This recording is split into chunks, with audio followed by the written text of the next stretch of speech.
Greetings.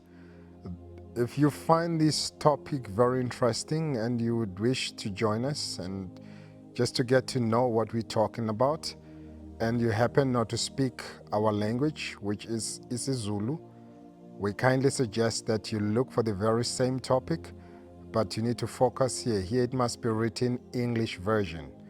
Then you will be able to understand us.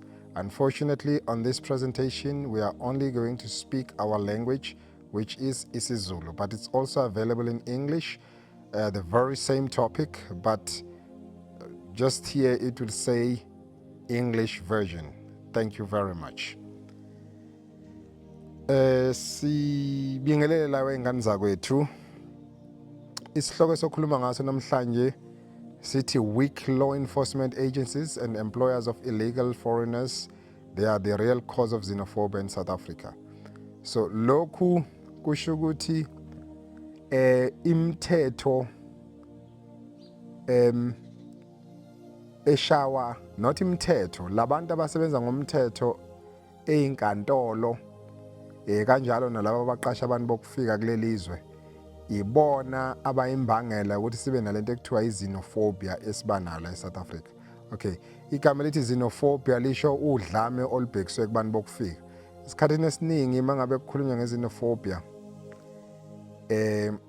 uthola ukuthi nje emqondweni yabantu kuba yilento yokuthi umuntu omnyama uhlasela abantu bokufika, ikakhulukazi laba abanezipaza shop endaweni zethu, laba baqhamuka njengabantu abaqhamuka ko-Somalia, Ethiopia, Pakistan njalo njalo.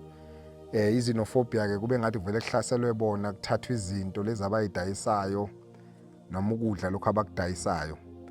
Mhlawumbe kuye kwenzeka kwesinye isikhathi mawuthi uyabheka la ko-N3 kuke kwenzeka mawusuka la ngasemnambithi uya ko-Van Rieenen ukhuphuka uya njalo uziyofika Montrose laphana.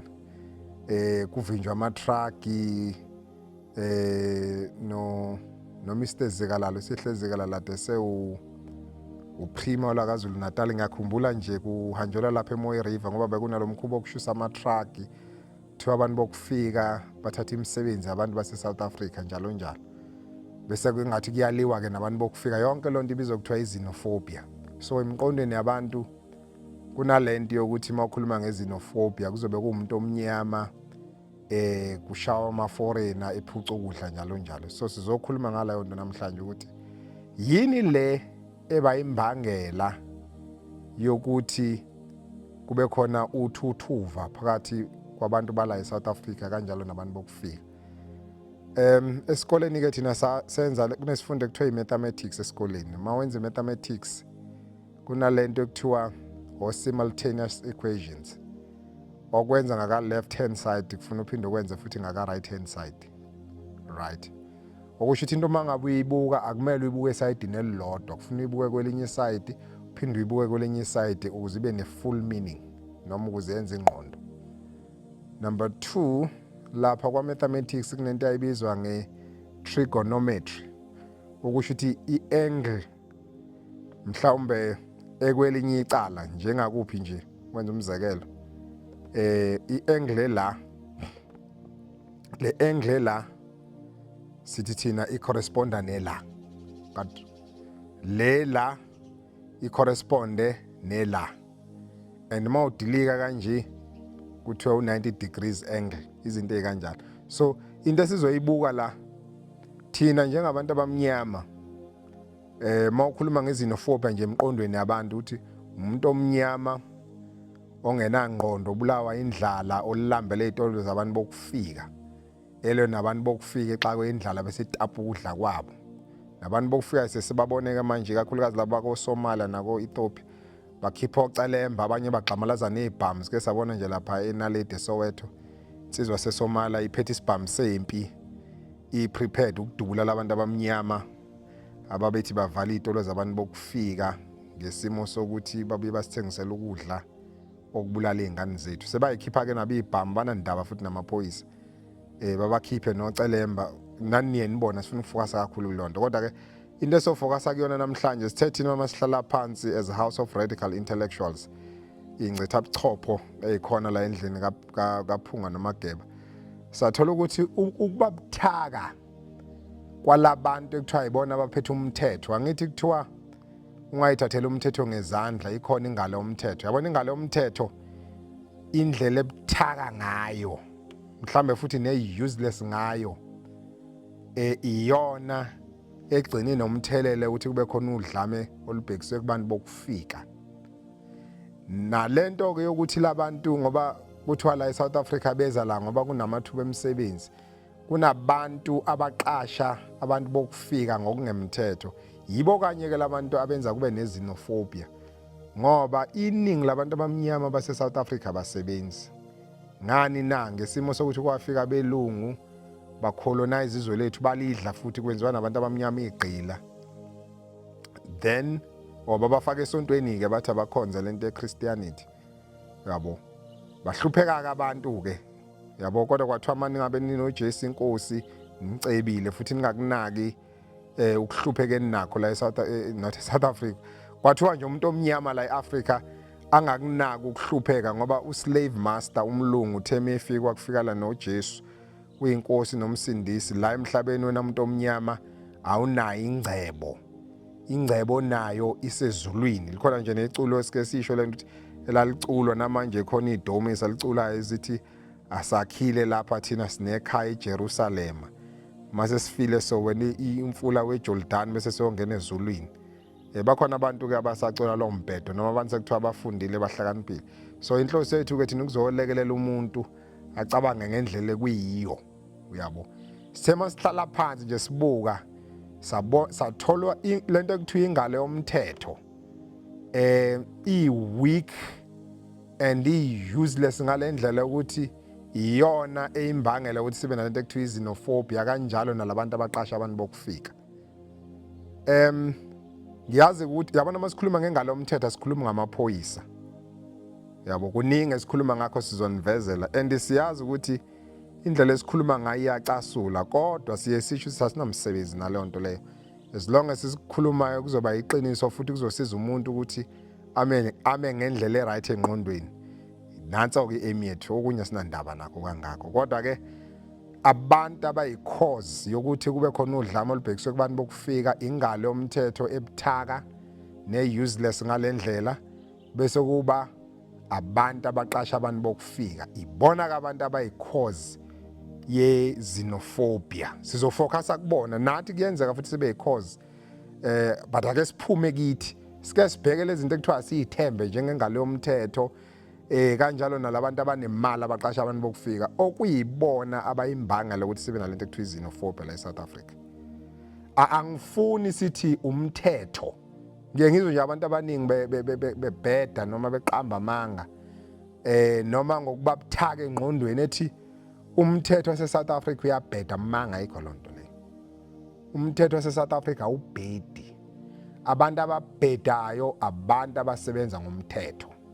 Umthetho awubhedi. Sizokukhombisa ngoba siye sisho ukuthi into esikhuluma ngayo thina sesifuna kuba ne-source document, ukuthi lento esikhuluma ngayo siyithathaphi, ngoba phela singayiqhatha nebhizinisi othi sokhuluma ngo-law enforcement ukuthi u-useless, ingaqhatha nebhizinisi, kodwa sizokukhombisa ukuthi u-useless. And nalento ukuthi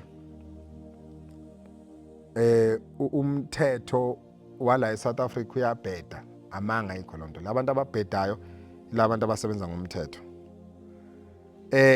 Masikhuluma ngo-law enforcement sikhuluma ngani? Nansi esikhuluma ngayo. Sikhuluma ngeyimantshi. Kunalabantu ekuthiwa yimantshi, the magistrate. Kuthiwa yimantshi lezi ezihlala, angithi kuthiwa inkantolo yemantshi, magistrate court, uyabo. Bese kuba khona laba kuthiwa ama-prosecutors, labantu abakubuza imibuso, ngilibele ini prosecutor ngesiZulu, kodwa labantu abashushisi ngesiZulu kuthiwa i-prosecutor umshushisi, right? Bese kuba khona labantu ekuthiwa u-legal aid board, othi mangabe unecala enkantolo uthola abameli bamahala, kuba amaphoyisa, but sizofocusa kakhulu la kuthiwa detective noma abaseshi. Bese kuba ama-immigration officers. Ama-immigration officers ke yilaba fethu abasebenza ngokubopha abantu bokufika la eSouth Africa, right? Yabona ke mangabe iyona ke into ekuthiwa ingalo yomthetho ke le kodwa siyisummarizile azoyafaka ama high court ngoba mangabe uya kwi-Immigration Act kuthiwa uzofunda nje ku-chapter 37 noma ku-section 37 we-Immigration Act kuthiwa ama-magistrate court abama-immigration courts. So nokusho ukuthi i-immigration officer mangabe bophe umuntu ophule umthetho kulokuthu i-immigration law noma umthetho ubhekelela abantu bokufika la eSouth Africa membopho immigration officer lo muntu lowo uya emaphoyiseni ngoba laba cishe sithema sithola abanawo indawo yokugcina iziboshwa ama-immigration officers ngoba qashwe ecishe ka-Home Affairs mangaphazami. Then mangabe besuka la bese beye enkantolo beyodibana no-prosecutor nomantshi. Nampa abantu esithi ibona ukuba weak kwabo ikhona okwenza kuba nalento ekuthiwa udlame olubhekise kubani bokufika okufaka phakathi nalabantu akuthiwa baqasha abantu bokufika employers of illegal immigrants yabo. Nemithetho kuyashawa ke kanjalo yabo legislation legislation lisho umthetho imithetho iphasiswe eParliament bese kuba khona nampaka abantu labekuthiwa ama lawyer noma ama advocate. Uyabona umuntu meboshiwe uyakwazi uyiqashela ilawyer yakho ngoba kuthiwa legal aid board abekho strong ngaleyo ndlela kuye kufika ama lawyer ke ezodefend abantu kwesinye isikhathi abenza amacala ngobuthaka beyinkantolo noma ngobuthaka balento ekuthiwa ingale yomthetho bese konakala izinto eziningi sizokukhombisa ukuthi babuthaka kuphi lokho okuholela ekutheni sigcine sinalento ekuthiwa i-Xenophobia South Africa ngoba mangase kuqine yona lento ekuthiwa ingalo yomthetho ayikusophinde kube khona into ekuthiwa i-Xenophobia and asophinde futhi sibe nento ekuthiwa yini umuntu ola ngokungekho emthethweni. Abantu abaningi abagcwele la eSouth Africa ngokungekho emthethweni imbangela ukuthi bebe khona ukuba buthaka walento ekuthiwa ingalo yomthetho. Yabo ngoba kuthiwa abantu bengayithatheli umthetho ngezandla ikhona ingalo yomthetho. Lo ngalo yomthetho sifuna ukukhombisa ukuthi buthaka kanjani and ukuba buthaka kwayo noma ukuba weak kwayo sekusifaka enkingeni engakanani. Right. Kunomthetho la ingane zakwethu obhekelela abantu bokufika. Sithema ngabe okay asenze kanje le presentation le sihlangane kakhulu angithi uyuzwe kuthiwa ayikho lento ekuthiwa amaphoyisa khona leyo language le angithi la ka law enforcement ayikho into edla ubhedu ka law enforcement njengalento ekuthiwa i-bribe noma kuthiwa i-corruption nani niyazi bafethu niphile eSouth Africa la eSouth Africa kuthiwa i-drink ibizwa kanjalo kuthiwa i-drink ya bribe iSouth Africa nje inkinga yayo esibhekene nayo kakhulu abantu bala eSouth Africa balithanda izwe labo abafundisanga abantu abamnyama ukuthanda izwe labo bafundiswa ukuthanda freedom nokusonta kodwa nje when it comes to true sense of patriotism abantu abamnyama ba-weak I'll say abantu base-South Africa as a whole not abantu abamnyama abantu bala eSouth Africa including black people ba-weak ngale ndlela when it comes to sense of true patriotism. La kunomthetho la obizwa kuthiwa i-Immigration Act number 13 of 2002 sizokuchazela ngawo ukuthi ngokomthetho kumele ngabe kudilwa kanjani nabantu bokufika ngoba phela kubhaliwe ngoba sishilo ukuthi umthetho uright abantu abawumbhedo yilento ekuthiwa ingalo yomthetho sizokukhombisa lokho sikusho ngokufunda le Immigration Act number 13 of 2002 sizochecka Immigration Act number 13 of 2002 the Basic Conditions of Employment Act of 1997 bese sibheka ne-Constitution of the Republic of South Africa then uzobona ukuthi ekugcineni what is the real cause of xenophobia in South Africa ukuthi yini lento yenza ukuthi sigcine silwa nabantu bokufika la eSouth Africa hayi ngoba singasile emakhanda ethu sidayiswa yilento ekuthiwa ingalo yomthetho i-weak leyanto leyana and i-useless ngale ndlela ngoba ayikwazi ukudiscipline abantu aba-wrong and we understand very well ukuthi lento ye-bribery avedla ubhedu ezweni lethu iyona esifaka enkingeni. Let's shoot straight. Yabona mangabe uzochecka usection 32 we-Immigration Act uthi sizofunda nje usection 32 subsection 1 and 2 la Sizokuchaza ngesiZulu wethina ngoba manje sinqana ukudla isikhathi eside. Wena uma uthanda ukufunda ngesingisi, engithi isingisi nathi siyasazi. Kodwa manje ukufunda ngesingisi siphinde sichaze ngesiZulu so waste isikhathi. Abanye abantu abanaso isineke. Uyabo kodwa abantu bafundile mabesho. Nanoma umuphi umuntu okufika ola ngokungekho emthethweni kumele ahambe. Yabo, la kusho njalo la. Nanoma umuphi umuntu wokufika ola ngokungekho emthethweni kufuna axoshwe ahambe la. Nanoma umuphi umuntu wokufika ola ngokungekho emthethweni akahambe ngaphandle mangabe gunyazwe uhulumeni wala eSouth Africa ukuthi engahlala la ngesikhathi kusacutshungulwa amaphepha akhe okufika. Isho njalo lento le. Ngakho ke akafuneki umuntu wokufika ola ngokungekho emthethweni, straightforward. Ayikho enye into ekhona futhi umthetho nanku igama lawo. Next slide. Duties and obligations. Sesichecka manje usection 38 we-Immigration Act of 2002. Ama-duties izinto ekumele zenziwe. I-obligation is like a debt. Ifana nesikweletu, isikweletu siyakhokhwa. Yabona? Yingakho kuthiwe duties and obligations. Izinto okumele zenzeke kumnyama kubomvu. Number 1, section number 38. No person shall employ any illegal foreigner. Ake kule lizwe lase South Africa. Akekho umuntu okumele aqashe i-foreigner ela ngokungekho emthethweni, kusho umthetho. Noma kuqashwe i-foreigner elingenayo ipermit yokuthi lisebenze la. Yazi kukhona ukuthi umuntu une visitors permit uthe uzovakasha eSouth Africa.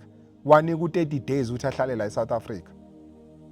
Kodwa lo muntu umthole sesebenza. Iyicala leyo nto le ayifuneki yenziwe.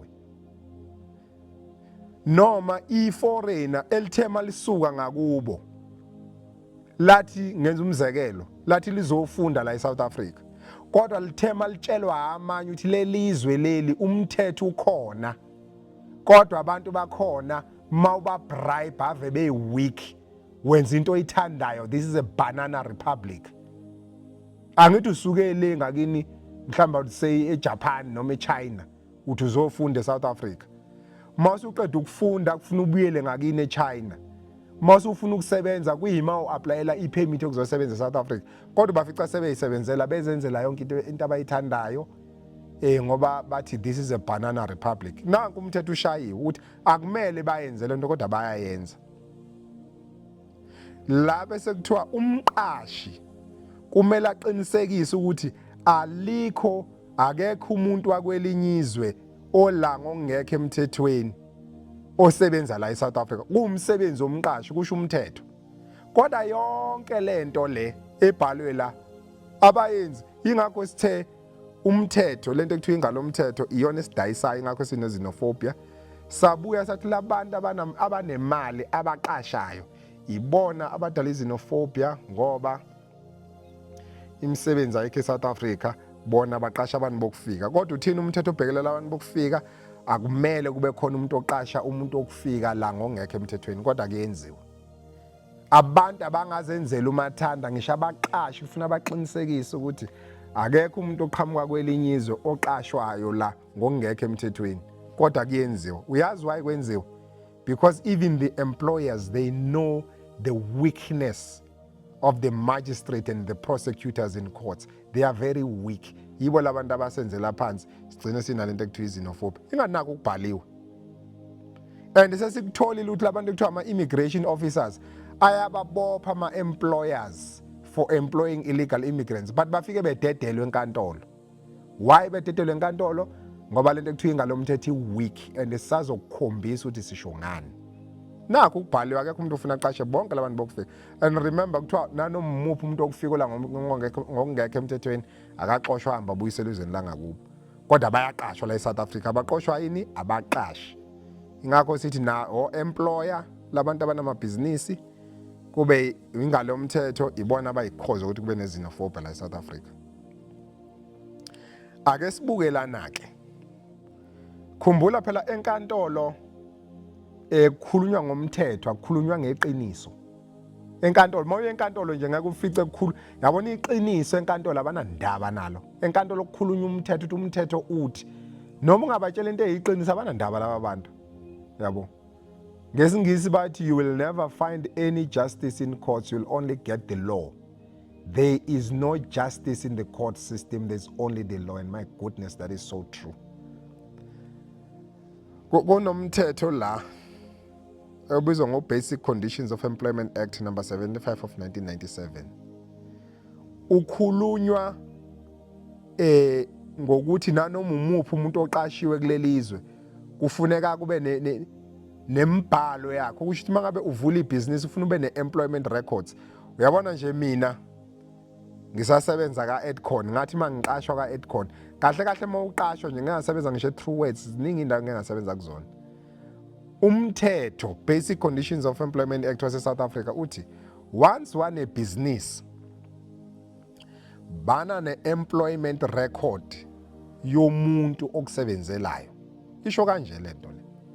That is why ngisho ngabuza umuntu osebenza eShoprite mhlambe Spy, Pick n Pay nanoma ikuphi noma ngathi uzohola u2800 kodwa bazokunika i-offer of employment uyisayine. Why bekunika? Because the requirement for record keeping arises from the Basic Conditions of Employment Act, where in section 29 read with section 31 provides that an employer must keep a record of the terms and conditions of employment for each employee. It's a must. Uyakuphoqa ukuthi mangabe une company la eSouth Africa nanoma ubani umuntu okusebenzelayo abe nama employment records noma ngathiwa uqashwe on temporal basis uyitoho but umnika ini i-offer of employment ukuthi wena usebenza la e-Edcon for a period of 1.5 months. Even nama interns, kunabantu ekuthiwa ama interns. I remember I was once an intern in a government institution. You are offered a letter of employment ukuthi wena uzoba nathi for this period. Why? Because kufuna ba-submit kuma requirements aka Basic Conditions of Employment Act. Kodwa mangabe uya kuma employers kubaqashi abaqashe abantu bokufika ngongekho la mthethweni abanamsebenzi nalomthetho labana ndaba nalento eshola. You know why bengena ndaba? Because noma bengaboshwa ngisho ngafika ama inspectors from Department of Labor bethi benzo enforcement compliant into enganamsebenzi walutho enkantolo ama magistrate ana ndaba nalonto uma uyithanda lento ngisho uboyichecka kulabantu abama inspectors aka labor into engathi issue lonto le. So ama employers awayigcini lo mthetho lo because la eSouth Africa kuqashwa abantu bokufika. In most of the cases kuqashwa abantu bokufika. Uyabo. Kodwa umthetho waka-immigration uthini no one shall employ an illegal foreigner. Akumele akuvumelekile. Kodwa ama-employers ayawaqasha ama-illegal foreigners because bayazi ukuthi lento ekuthiwa ingalo mthetho yala eSouth Africa into enganamsebenzi walutho i-weak and i-useless ngale ndlela when it comes to ama-immigrants. That is why bona kunama-foreign amaningi kangaka kulelizwe. Nawo futhi atshenana ukuthi lela lizwe ize umthetho ukhona kodwa abantu abashaya umthetho udoti leza zinto into eyi-useless azilithanda izwe labo. Manini wengane zakwethu umthetho ka-immigration mawuthi akumele kube khona umuntu oqasha abantu bokufika la abala ngokungekho emthethweni mawuze kulelizwe landela umthetho bese uyaqashwa. Yini pho badedelwa abantu abaqasha amalokhunye ngoba badedelwa vele enkantolo. Badedelwa uyazi okwenze nje okucheck nje ngala uhlala ngakhona abantu kuthiwa ama-immigration officers bese ubabuza i-experience yabo ababanayo mangabe beyinkantolo bethi bayobopha abantu abaqasha abantu bokufika ngongekho emthethweni la into engekho kodwa bo nanku umthetho uyasho ukuthi it's a must ukuthi ube nama employment record. Ngisho ngaya kuma immigration regulations uchecke usection 35 ama immigration regulations kuyashiwo lapha kuthiwa umqashi kumele akhiphe ama records even ne job description ukuthi ngoba uqashwe la ekhaya uzokwenzani. Mangabe uya ku Immigration Act ucheck section 38 subsection 4A uzuthi makuukuthi kunomuntu okufika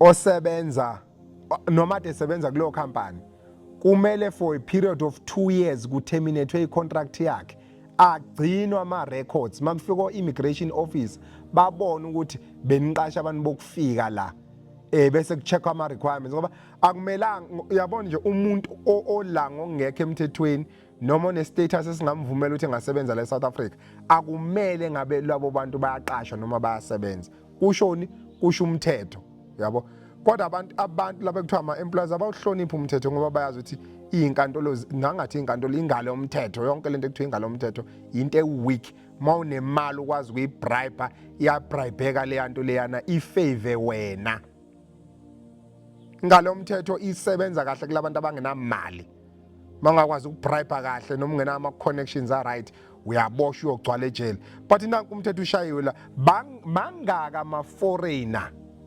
ngakini othi mawungena ehardware wafica esebenza othi mawungena ezitolo wafica esebenza othi mangabe bayazi nabantu abangama-truck industry kuma-construction industry everywhere kuqashwa abantu bokufika la kodwa umthetho uthi akumele kuqashwa abantu bokufika baqashwa kodwa umthetho uthi Basic Conditions of Employment Act umqashi akabe nama-records abantu abamsebenzelayo abanandaba abaqasha abanandaba naleyo nto leyo abakhiphi ama-records khona bezothi mabefika enkantolo baphume kalula kuphele kanjalo futhi bese kuthi ikhona ingalo yomthetho ikhona kuphi ngoba naku umthetho ubhaliwe phansi legislated awulandelwa kodwa hayi bafethu ungazodlalwa ngathi la hawo uyabona ke mangabe khona umfowade ngikhuluma naye uyabona umuntu ulithanda izwe lakho khona into ufuna siyilungise la yes yabona lento ekuthiwa i-bribery corruption nani isiwenze u-law enforcement wala as a whole u-law enforcement as a whole not amaphoyisa faka phakathi imantshi amajaji abashushisi yonke lento eno-officer phakathi labantu ababopha abantu lento e-bribery isibenzela abantu baphelelwa isithunzi niyahlanzisa lento e-bribery iyahlanzisa ngoba mawuphuwa kwesinye isikhathi ungenabo connection bokubribe uphelele ejele kodwa mawuno-connection ukwazi ukukhokha kahle nokuthi ukukhokhelwa abantu awungeni ejele ngifuna sifocuse la nansi into ecasulayo ukhona omunye umfo sike sakhuluma naye ugudi kule nto le kahle kahle ibona nto besilekelela ukuthi asifunde mapha ama-section ukukhuluma iqiniso phela kunabantu abalithanda izwe labo ey'ngane zakwethu uyabona amaphoyisa ya zikhona iy'dwedwe zamaphoyisa ngiyavuma kodwa khona amaphoyisa futhi ahongqo ngisho ngaye enkantolo oyifica iy'dwedwe zo-prosecute ey'khohlakele ey'bribwayo zitwist izinto ngisho ney'mantshi zonke lezi zinto lezi izinto esiyibonayo zenzeka but asifuna ukurelate egamekweni nani niyayazi bafethu le nto le ake sikhulume nansi into sizoqala sifunde la bese sinichazela enye into umbhede enzeka lapha enkantolo kodwa-ke masizwa ngabafowethu laba bamaphoyisa njalo njalo nalaba abasebenza ko-immigrant officer right kunalento le okuthiwa immigration officer not immigrant officer kunalento le duties and obligations these are duties and obligations of the employers mangabe umqashi angithi ithe Basic Conditions of Employment Act gcina ama-records why ugcina ama-records because i-Department of Labour and Employment unama-inspectors amaphoyisa like SAPS members nama-immigration officers mabenza joint business inspection kufuna bafica ama-records ngoba akufuneke foreigner noma lifuneki i-foreign elilanga ongekho emthethweni elifica lisetshenzwa malibanjwa lisebenza kufuna lenze njani lowo muntu aboshwe njengoba sibonile kuthiwa no one shall employ an illegal foreigner. Here is the thing. Section 38 subsection 5 of Immigration Act. La even illegal foreigner ma umuntu ola ngongekho emthethweni etholakala esemagcekeni ala kwenziwa khona ibusiness kufuna kwamkeleke ukuthi lo muntu la ngokungekho emthethweni uqashwe umuntu okuyena obhekelele leyo ndawo yokusebenza. Ngaphandle lowo muntu obhekelele indawo yokusebenza ngayinduna noma ngathi uyimanager ezoletha ubufakazi enkantolo obushoyo ukuthi lelo foreigner lisebenzi lapho. Angithi kumancane ukuthi ngingasheshi. Ma tholakala umuntu okufika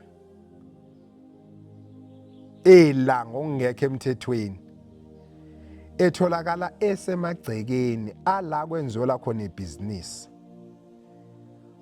Umthetho wala eSouth Africa uthi lo whoever noma ngathiwa ubani okuyena oyinduna noma oyimanager yaleyo business shethi uyena umqashi walowo muntu la ngokungekho emthethweni.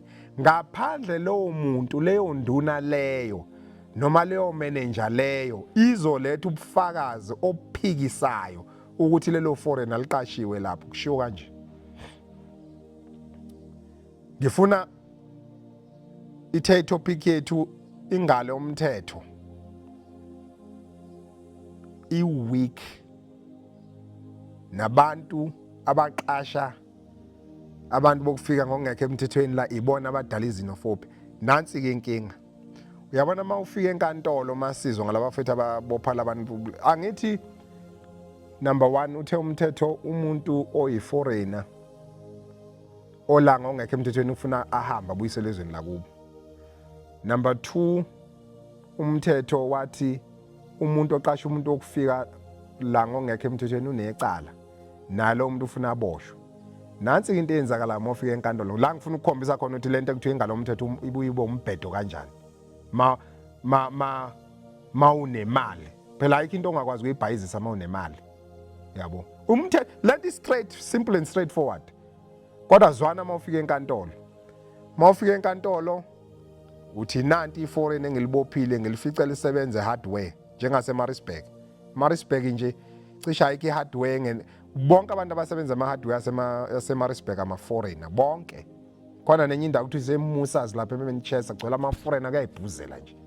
And abaphathi abanamsebenzi nalo ngoba bazi vele mabefika enkantolo baputshuka kalula ngoba banemali. Okay. Usulibambile ke iforeigner. Uyasitshela lo mfowethu. Usulibambile iforeigner nangu ke uKazambe John ngenza umzekelo uvele eMalawi. Nangu uSaid Hassan uvele ePakistan. Right. Usuyasho ngifice nangu uKazambe John esebenza esinathi hardware. Ngimfica esebenza. Ngase ngimbophela icala lokuthi ula ngokungekho emthethweni. Angibange ngisamshiya ke noUsaid Hassan ovele ePakistan. Ngoba phela uyena osinika inkinga ngokuthi uqasha ama foreigner. Angithi kuthiwa wonke ama foreigner la eSouth Africa sinivezelile. Ala ngokungekho emthethweni akahambi.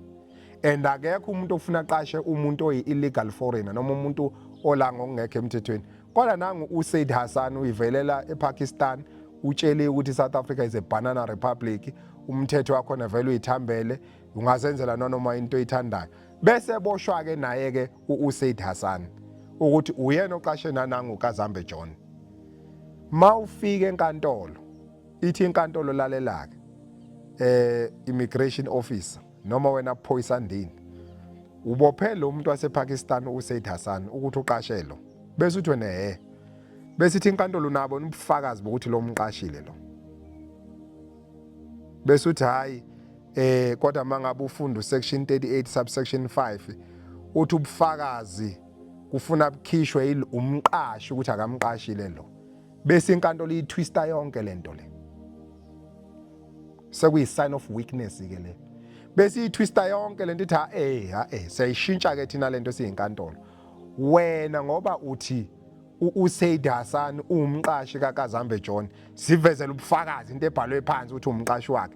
Iyatwista lento kuthiwa akube uoffice oveza lobo bufakazi. Umbuzo bese uvela uthi hawo mana ke ngoba uofficer uyena ofice lo esebenzela lo. Okusho ukuthi ubufakazi okumele buphume kufuna buphume between the alleged employer and the bani and the accused. Bese thi manje no, who he alleges must provide evidence. Kuthiwa wena othi uyasola ufuna uvezele inkantolo ubufakazi. Bese uthi wena hayi ngiyakuzwa manje. Kodwa lana kuthiwa but the person who has control over such premises, unless a prima facie evidence to contrary is adduced, cite as evidence. Okusho ukuthi lo muntu esithi thina simbophile ngokuthi uqashe illegal foreigner, uyena ekufuna vezele inkantolo ukuthi hayi angithi nakhumbula ingane zakwethu sikhulume nge-Basic Conditions of Employment Act. Angithi sekuyisikhathi sokuthi aveze i-employment record ukuthi mina abantu abangisebenzela efemini yami nansi list enginayo. Angimazi lo muntu ubengasebenzi efemini yami. Uyayizwa lo nto le. Hayi kodwa iyashintshwa lento enkantolo kuthiwa akube immigration officer noma kube upolice officer oveza ubufakazi bokuthi lo muntu usebenzela lo bese bemdedela uemployer. Kuthiwa wena hamba ngoba bukho ubufakazi bokuthi umqashile lo muntu. Kodwa etholakala esebenza khona. Ededelwa ihambele. Yazi mephuma enkantolo yokwenzani uyoqasha elinye futhi illegal foreigner. Mana ke uzongitshela ukuthi ngalo mthetho kwe inamandla yasebenza. Ephuma. Anobabuza labantu kuthiwa ama-immigration office ukuthi manini mangabe sededele uemployer uyayayeke yini uqasha ama-illegal foreigner. They will tell you ukuthi they keep employing illegal foreigners because they know our magistrate courts and those people who are law enforcers then in the courts, they are weak. That's why they do it. Kodwa umthetho uqondisile ukuthi if an illegal foreigner is found at any premises where business is conducted, it shall be presumed that such foreigner is employed by the person who has control over such premises, unless a prima facie evidence to the contrary is adduced as evidence or is produced as evidence by the employer. But bayadedelo. Kodwa nanku umthetho ubhaliwe. So le yanto ekuthiwa ngalo mthetho mafike enkantolo yakwazi uba umbhedo. Yona into esifuna ukuyiveza le. Uze la. Section 42. No person shall abet, assist, or enable in or in any manner help an illegal foreigner. Akekho umuntu okufuna asize. Igama lithi aid lisho to help. Abet lisho ukusiza umuntu ngendlela engekho right. Uyabo. And assist ukusiza. Alisizwa. Yabona umuntu osuke ezweni lakhe weza la eSouth Africa ngokungekho emthethweni. Angimela asizwe. Ngoba meke samsiza uzotshela abantu bangakubo ukuthi hey wozani ziyakhipha. Akanti ubone nempukane. Impukane nje once kwakhona into ebolile ifika ihlale. Angithi yabona seziyakhipha vele impukane thanda into ezibolile ifika ihlale. Ibona okay ziyakhipha bese inyamala leyo landoza kwabo. Bese kubhuza ke. Iyona into eyenzeka la eSouth Africa. Bayafika labantu banesho ukuthi yonke lento abayenza wrong. Kodwa ngokubona ukubabuthaka kwabantu hayi komthetho manje singalo sithi umthetho la eSouth Africa uweak amanga ayikho lonto le. Abantu abaweak labantu abasebenza ngomthetho baweak. Umthetho nakho nje ubhaliwe ukuthi no person shall aid, abet, assist an illegal foreigner or a foreigner in a respect of any matter to conduct transaction. Awumsize ngalutho umuntu. The only way ongasiza ngayo umuntu oyi-illegal foreigner noma olanga ongekho emthethweni ukuyomreport emaphoyiseni aboshwe ahambe aqoshwe. Makukhona inkampani eqasha abantu bokufika ngokungekho emthethweni uyahamba emaphoyiseni nakulabantu okuthiwa immigrant officer beze bebambe labantu abangekho emthethweni kubanjwe no-employee. U-employer phela uyabona nje umuntu oyi-nonsense kuyo yonke le bantu bokufika. Uyabona nje mase kuthiwa sifuna ukuqeda abantu bokufika la eSouth Africa. Ugovernment wala eSouth Africa mangase nje abe serious ayeke ukuba ukudlala kahle kahle. Udilwe no-employer nje. Ukuthi watholakala uqashe umuntu okufika njengoba umthetho usho. Nibonile bafethu sinichazelile. Watholakala umuntu okufika ekhampanini yakhe esebenza inkantolo yenze sure ukuthi iyakucharge ube ne-criminal record. I'm telling you ingaphela lento abantu abakufika babhuza la eSouth Africa. I'm telling you. Inkinga ngeke iziyenzeke leyo nto leyo ngoba labantu abawo-employer banemali bayabribe ingakho into zabo ivele inyamalale. Umthetho kodwa ubu straight forward. Yabo modlo lesi slide lesi kuthiwa ngifuna ukuthi ngikufunde lokho. no one must enter into an agreement with an illegal foreigner for the conduct of any business or the carrying on of any profession or occupation. Isho kanje lento, but lokhu nalokho into eyodwa singayifundela lokho ngezansi.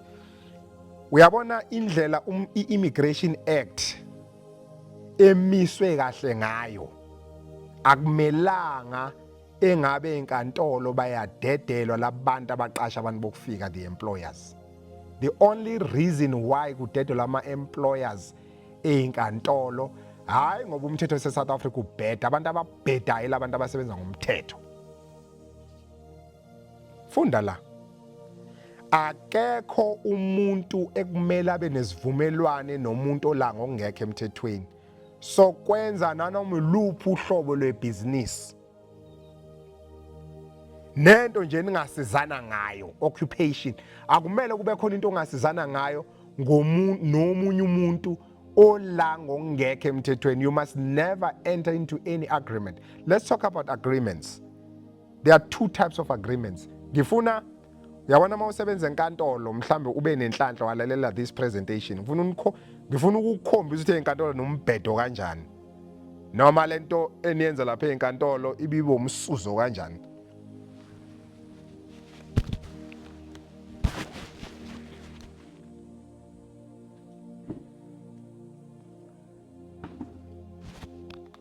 Ngazi kahle ukuthi lento esiyikhuluma iyacasula, and ngifuna siyikhulume rough nje for one particular reason. Yazi mawufika enkantolo labantu abasebenza lapha, mina sengeke ngabuka abafowethu ningixolela ayikabi, banale belief yokuthi ngoba benza ilo bahlakaniphe kakhulu ukudlula abanye abantu, kanti ayikho lonto amanga. Ake ngithe sokhuluma ngama-agreement. Uyabona nje makuthiwa ake ngikhuluma umuntu osebenza ka-National Prosecuting Authority, uprosecutor. Uyabona uma ufuna umsebenzi uyosebenzela ugovernment, kunale department okuthiwa Department of Public Service and Administration. Yila ku-advertiswa khona imisebenzi ka-government, bese kuvezwa ukuthi ka-NPA nanka ama-poster akhona, mhlawumbe prosecutor, senior prosecutor, chief prosecutor and so forth. Kubhaliwe laphana. Mawuzosebenza ka-Department of Justice laqashwa khona o-magistrate, iya-advertise i-post, sike sibone nathi nginathi sa-applya kwesinye isikhathi singaqashwa kodwa. Uyabo, kubhalwe laphana ukuthi kuzofuneka umagistrate, mhlawumbe area magistrate, mhlawumbe chief magistrate kanjalo. Uyabo, sibone kubhaliwe lapha bese uya-applya. Yangizwa ngithini? Ubizwe kwi-interview. Yabona, kwenziwa wonke lama-assessment enziwayo, ekugcineni bese beyakuselect kuthiwa wena uzoba uprosecutor noma usenior prosecutor, mhlawumbe ePinetown Magistrate Court noma ePinetown Regional Court, wherever la uhlala khona. Mawusemzumbe mhlawumbe eMzumbe Regional Court, mhlawumbe eMzumbe Magistrate Court, right? Once waqashwa bakunika lento ekuthiwa i-employment offer of employment, a written offer of employment. La usuchazelwa khona ngejob description yakho nokuthi uzohola malini and so forth. Akekho umuntu oqashwe i-department, mhlambe i-state department, ongayisayinanga i-offer of employment. That's an agreement. That is why maqala unyaka ngo-1st of April each year nisayina lento ekuthiwa i-performance agreement, because the first agreement owayenza ukuthi I agree to join this institution by signing i-offer of employment. That's the first agreement. That's the first formal agreement you made with your employer. Then you sign performance agreements, and then periodically mhlambe kuzoba khona ama half yearly assessments nama annual performance reviews, because kunani kunento ekuthiwa i-agreement. That's a formal agreement. Number 2, bese kuba khona lento ebizwa ngokuthiwa informal agreement. Uyabona mawusebenza umsebenzi ongcono, kunomuntu ozomqasha ozokusikela utshani ekhaya, that's a domestic worker. Ozokuwashela ekhaya, that's a domestic worker. ayikho uyabona nina lowo muntu lo ningena kulento ekuthiwa i-informal agreement, because there is nothing written down, there is no job description, there is no performance review. That's an informal agreement. Two types of agreement, formal and informal. Uyabona ke nansi ke ngifuna ukukhombisa ubuweak ngoba phela labantu esikhuluma ngabo la i-profession yabo ine dignity kabi, asikwazi ukukhuluma isinomi kanjani. Funa sibe careful masichoose amagama. Masithi ingalo yomthetho i-weak ngoba ihluleka ukujezisa abantu abayi the real cause yokuthi sibe nama illegal immigrants la nokuholela kwi-crime. Gcina kuthiwa amaphoyisa asebenza ebhedelo. Ngoba umuntu undocumented umtrace kanjani? Umuntu onga-exist, undocumented illegal foreign. Menza i-crime bese nyamalalo umtrace kanjani? Sihlanyela amaphoyisa la kuthiwa asebenzi. Kodwa abantu okuyibona abasiletha down kuyilento le ingalo yomthetho. Ngoba phela iphoyisa umsebenzi walo ukubopha umuntu. Inkantolo yona decide ukuthi umuntu uyagwetshwa noma uyadedelwana. Nansi into yenziwa, uyabona nje mina nginazi ihlobo eMaritzburg. Kune-strat lapha eMaritzburg. Sama hardware nje amaSulumane wonke lo kugcwele abantu bako Malawi kuleyo ndawo abangena ama documents noma benama documents ase expire kudala baqashiwe basebenza, kodwa nansi immigration act ithi akumele kube khona umuntu oqasha an illegal immigrant noma i-status sakhe esingamvumela ukuthi asebenze la eSouth Africa, but baqashiwe basebenza. Do you know why beqashwa besebenza? Is because ama courts are weak, awakwazi ukubopha abantu okuyibona abaqasha ama illegal immigrant. But kubhaliwe la mawufika immigrant officer sizwile phela uthi ucela ama employment record bathi asinawo. Angithi bayazi phela mawufika enkantolo vele inkantolo izothi yakhipha ubufakazi bokuthi angithi kunalabantu ekuthiwa ama lawyer. I-lawyer mayifika lapha ikhokhelwe vele ngoba u-legal aid board bathi Weakk. Mayifika i-lawyer ifika ithi uSaid Hassan is my client, u-immigrant officer uthi uSaid Hassan uqashe nanguKazambe John from Malawi. Can they provide evidence ukuthi my client indeed une agreement nelo kunjana with this illegal immigrant? Bese ithi inkantolo ya bese imesayidini labo inkantolo ithi ya provide. Now uyopaquza nkosiyami ku-immigrant officer kupaquze khuluma nesingisi kungasazi kahle kupaquza nkosiyami uvele kuphelele emoyeni nje.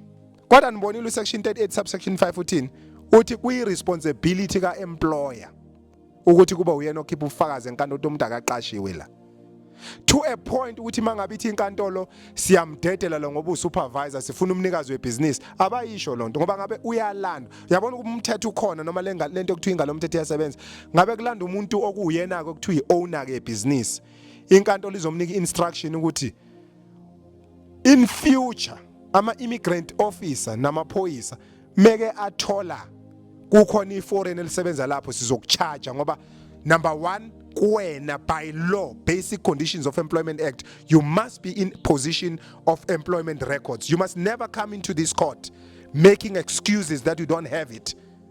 And once an illegal foreigner is found ever in your premises, you will face the full might of the law. Abayisho onke lonto leyo. You know why bengayisho? They are weak. Others they face full might of the law, but the employers, because I allege because they have money. And we know there's a lot of bribery going on in this country. That is why it's not a nonsense yama influx of foreigners in this country, because inkantolo bafethu zisiletha down ekuchargeni labantu abaqasha ama illegal immigrant. There is no written agreement. They do it on purpose. But uthini umthetho ngicela lokhu ukufakela engqondweni. Uphinde ubuye mawuthi awusizwa kahle. Uyilalelisise lento ezisho. Ukuthi akekho umuntu okuvumela ukuthi abe nesivumelwano whether sibhalwe phansi esingabhaliwe whether written or verbal. Awukwazi ukwenza isivumelwano ube in business or occupation with an illegal foreign. Right. Uye ku section 49 subsection 3. Nanombani oqasha umuntu wokufika ebazi kahle ukuthi umqashile unecala kufuneka khokhe ifine imali noma aboshwe isikhathi singeqi unyaka ejele ngoba kuyicala kulelizwe uqasha umuntu okufika mawukuthi usukwenza kwesibili kufunaka ukhokhe ifine noma yakufuna ukhokhe ifine noma uboshwe kodwa ungapheli u2 years usejele.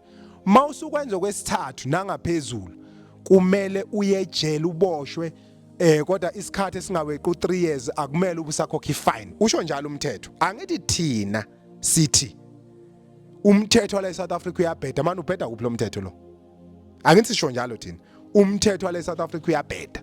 Awubhedi lo mthetho uright. Uyabona lo mthetho kuthiwa Immigration Act uright lo mthetho lo. So ufundile sabuza nalabantu abawu-immigrant officer basichazele lento isebenza kanjani. Phela nathi siyakwazi ukubona bafethu ngaloda nenibheda la nithi awekho amaphoyisa eyinqwaba amaphoyisa la. Khona idwetho zamaphoyisa engavuma. Nqwaba idwetho zamaphoyisa ezithatha imali ewunga nezidayisa iwunga yabona ezikhava abantu abaningi kodwa uthi mawuthi uyakwazi uma uyafika mabubona nanti iphoyisa. Ukube wonke amaphoyisa nje ngabe ku right ezweni lethu.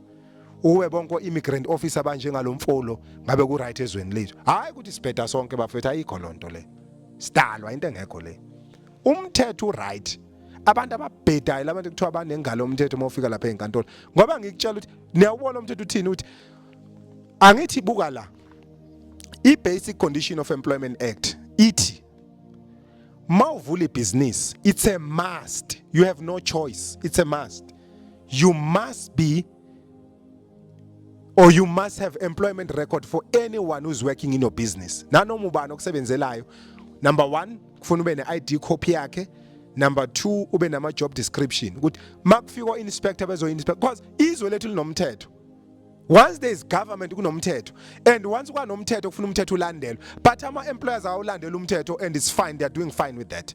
Noma beboshwa badedelwa. Kodwa kuthiwa izwe lethu linomthetho kufuna lilandele umthetho. Abanye mabangawulandela umthetho bayagwetshwa basemajele ngoba ngikhuluma.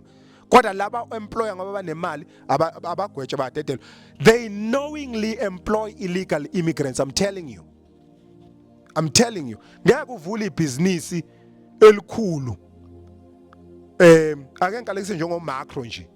Ngeke usebenze ka macro bengayifunanga i-ID yakho. The moment kune human resource department. The moment ungena nje ka macro they need your ID.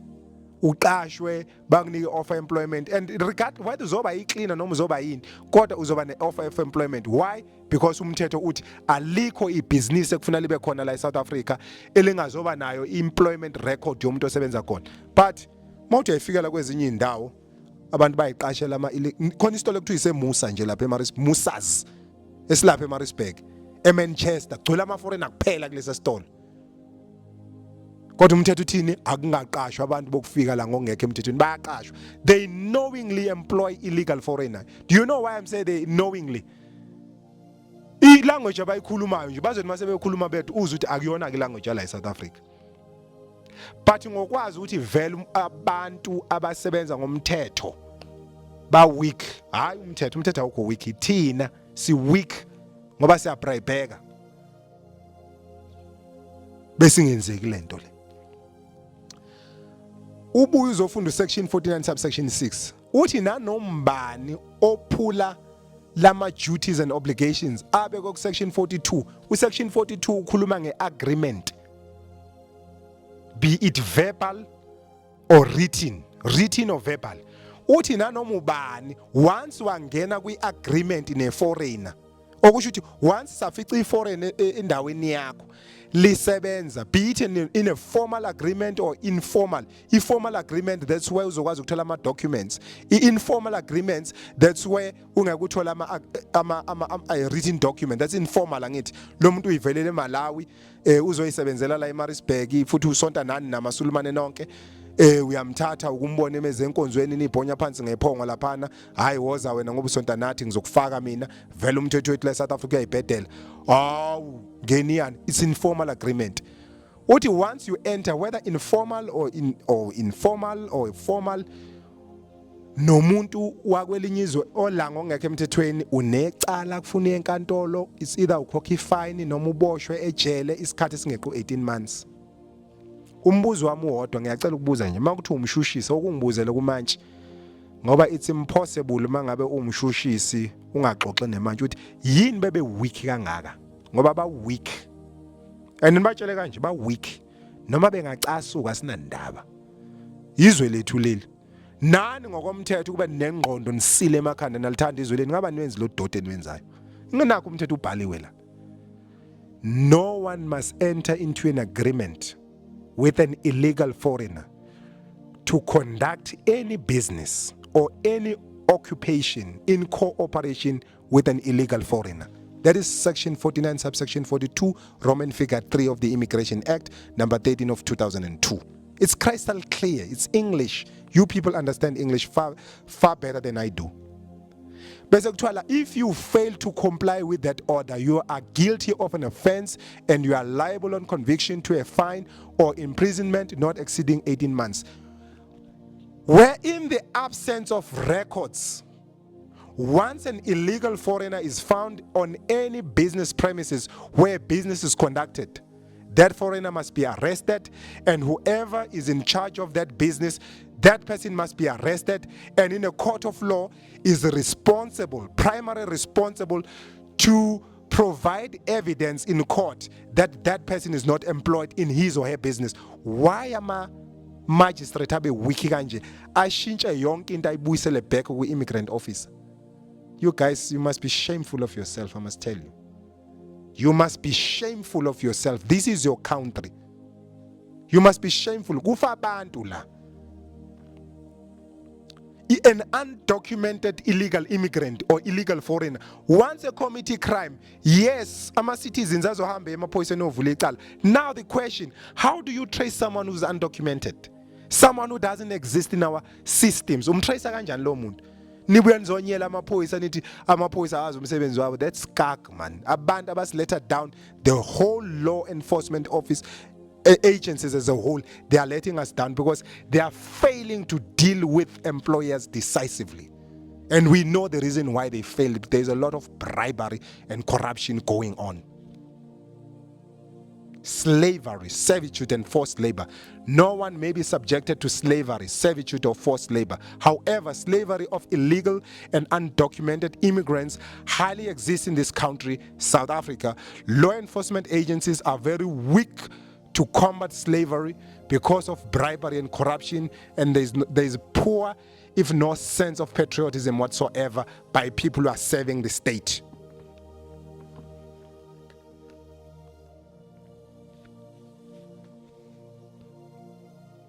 Umuntu omnyama ubeyisigqila sabelungu for more than 506 years. 1994 sathola freedom, i-ANC yaba kwi-power. 1996 kwane Constitution of the Republic of South Africa number 108 of 1996. If uya ku chapter 13 we constitutional South Africa, it akekho umuntu okumele beyisigqila noma xhashazo omunye umuntu onemali, because once they say you are a servitude, that's a form of a slave, or you are a complete subject for someone who has power, and power is money. And yabona bonke labantu abama illegal immigrants in this country bama slaves. Uyabona into kuthiwa no one must be a slave. Thina bese ama slaves and bebe enjoy leyo nto leyo ukuthi sama slaves. Njengamanje kuliqiniso ngifuna ukusho lokuthi ama foreigner ukuthi athatha imisebenzi yethu la eSouth Africa is true. Ngene ezitolo eziningi ubona ukuthi awekho nama foreigners wafica eqashwe khona. Ngena. And I'm telling you, I can assure you, mase kuthiwa kwenziwa ama business inspections, there are no employment records for those people. You know why? Because if ama employers ezoboshwa enkantolo azoboshwa bene criminal record. But mawuthi uyahlehla ubuya ku section 49 subsection 42 uthi ngisho ingangaba khona i-contract kuba i-verbal agreement still ufuna uboshwa kodwa uboshwa. Why? Because law enforcement wethu weak, and bonke labantu abasebenza lapha bayigxila bayizinja zo employer. We know that very well. Nani ngeni babone baxhashazwa kanjani abantu abamnyama bakithi abavela kwamanye amazwe, and so disgusting. Bafowethu, we are house of radical intellectuals.